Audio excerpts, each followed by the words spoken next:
हरिपुर नामक शहर में पप्पू का ढाबा नाम का एक मशहूर ढाबा था। ये ढाबा इतना मशहूर था कि आसपास के सभी लोग खाना खाने के लिए आते थे। उस ढाबे का खाना जो एक बार खा लेता तो उसका स्वाद भूल नहीं पाता। अगर कोई भी उस गांव में किसी भी काम से आता तो उस ढाबे का खाना खाए बगैर नहीं जाता। जितना वो ढाबा दिन पर दिन मशहूर होता जा रहा था, उतना ही उस ढाबे के मालिक का भी घमंड बढ़ता जा रहा था।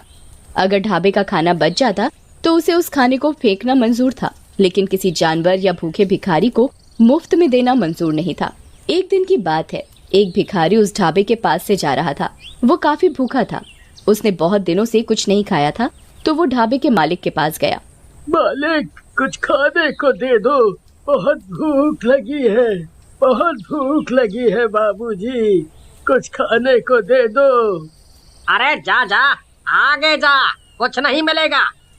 कुछ दे दो खाने को, बहुत दिनों से कुछ खाया नहीं है, बहुत भूख लगी है बाबूजी। सुबह सुबह पता नहीं कहां कहां से आ जाते हैं मुंह उठा के, सारा दिन खराब कर दिया। रामू, ओ रामू, इसे बाहर तो निकाल। रामू भिखारी को ढाबे से धक्के मार मार कर निकाल देता है, पर जरा भी दया नहीं आती और भिखारी भूख के मारे बेहोश हो जाता है। मालिक, ये तो बेहोश हो गया है, तो मैं क्या करूं? इसे तू दुकान के सामने से हटा, ग्राहक के आने का टाइम हो रहा है। जी मालिक। मालिक, मालिक, लगता है ये मर गया। अरे ये क्या बोल रहा है? मालिक, मैं सही बोल रहा हूँ। तुम एक काम करो, इसे जो ढाबे के पीछे कुआं है उसमें फेंक दो और किसी को कुछ पता भी नहीं चलेगा। जी मालिक। रामू, किसी को कुछ पता तो नहीं चला? किसी ने देखा तो नहीं? नहीं मालिक। आज का तो दिन ही खराब गया। और कोई ज्यादा ग्राहक भी नहीं आए। कल सभी टाइम पर आ जाना, नहीं तो तुम्हारे पैसे काट लूंगा। जी मालिक। मालिक अपने सभी नौकरों को छुट्टी देकर वो भी अपने घर चला जाता है। मालिक को रास्ते में ऐसा लगता है जैसे कोई उसके पीछे पीछे चल रहा है। तभी मालिक रुक जाता है और पीछे देखने लगता है, पर वहाँ कोई नहीं होता। अरे मेरा वहम होगा। और वो चलने लगता है। तभी उसे अचानक कोई जोर से थप्पड़ मारता है। वो अपने चारों ओर देखता है, पर कोई नहीं था। वो जल्दी जल्दी चलने लगता है और अपने घर पहुंच जाता है। अरे भाग्यवान, जल्दी से खाना लगा दो, बड़े जोरों की भूख लगी है। जी अभी लाई। जैसे ही पत्नी खाना लेकर आती है, तभी भिखारी भूत उसकी पत्नी को जोर से धक्का देता है, जिसके कारण पत्नी के हाथ से सारा खाना गिर जाता है। अरे भाग्यवान, ये क्या किया? सारा खाना गिरा दिया। जी पता नहीं कैसे गिर गया, मुझे ऐसा लगा जैसे किसी ने मुझे धक्का दिया हो। आज का तो सारा दिन ही खराब गया। अगली सुबह मालिक अपने ढाबे पर काउंटर पर बैठा होता है। तभी एक ग्राहक आता है और कुर्सी पर बैठ जाता है और खाने का ऑर्डर देता है। रामू, जल्दी से खाना लेकर आओ। ये कैसा खाना है, इतना तीखा? क्या हुआ, खाना अच्छा नहीं है? ये कैसा खाना है? रामू, ओ रामू, आज तुमने ये कैसा खाना बनाया है? मालिक, पता नहीं कैसे हो गया, खाना तो अच्छा ही बनाया था। आज भी मालिक की कोई कमाई नहीं हुई थी और सारा खाना ऐसे ही वेस्ट हो जाता है। ये देखकर भिखारी बहुत खुश होता है। अगले दिन मालिक अपने नौकर से कहता है, आज ऐसा खाना बनाना कि लोग उंगलियां चाटते रह जाएं। और सभी नौकर और रामू खाना बनाने में लग गए। खाना बनकर तैयार हो जाता है। आहा, खाने की खुशबू तो अच्छी आ रही है। तभी ढाबे पर एक ग्राहक आता है। रामू, जल्दी से खाना लो भाई। वाह वाह वाह वाह, खाने की खुशबू तो अच्छी आ रही है। ग्राहक जैसे ही खाना खाने के लिए बैठता है, तभी उसकी थाली से अचानक रोटी गायब हो जाती है। अरे रोटी कहाँ गई? अभी तो थी। वो डर जाता है। वो रामू का आवाज लगाता है। रामू, रामू। जी साहब, क्या हो गया साहब? अरे रामू, मेरी रोटी गायब हो गई। अरे ऐसे कैसे हो सकता है साहब, आपका वहम होगा। ये सारा करा धरा भूतिया भिखारी का था। वही सब ग्राहकों को परेशान और डरा रहा था। ग्राहक डर के मारे भाग जाता है। ढाबे के मालिक को समझ नहीं आ रहा था कि आखिर चक्कर क्या है। ऐसा रोज का काम हो गया और दिन पर दिन ढाबे के मालिक की कमाई कम होने लगी। एक दिन की बात है, शहर से कुछ लोग गांव की तरफ जा रहे थे। उन्हें पप्पू का ढाबा दिखाई दिया। उन्होंने उस ढाबे का नाम काफी सुन रखा था, तो वो ढाबे पर खाना खाने के लिए रुक गए और वो खाने का ऑर्डर करते हैं। रामू खाना लेकर आता है। तो वो खाना खाने बैठते हैं तो उनकी शाही पनीर की सब्जी चिकन की सब्जी में बदल जाती है, जिसे देख वो घबरा जाता है। वो जैसे ही पीने के लिए पानी का ग्लास उठाते हैं तो भूतिया भिखारी सारा पानी उनके सिर पर डाल देता है और वो जोर जोर से चिल्लाने लगता है, भूत भूत भूत, अरे इस ढाबे पर तो भूत है। और वो वहाँ से भाग जाता है।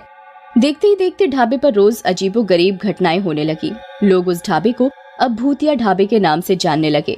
एक दिन रात को ढाबे का मालिक जब ढाबे के गल्ले से पैसे निकालने के लिए गल्ला खोलता है तो वो देखता है कि इसमें तो एक भी पैसा नहीं है और पैसे की जगह मालिक को उस भिखारी का सर दिखाई देता है। भूत भूत, अरे ये तो वही भिखारी का सर है जिसे मैंने कुएं में फेंकवा दिया था। फिर ये इधर आया तो आया कैसे? मालिक की आवाज सुनकर ढाबे के सारे लोग मालिक के पास एकत्रित हो जाते हैं। क्या हुआ भाई साहब, आप इतना घबराए हुए क्यों हैं?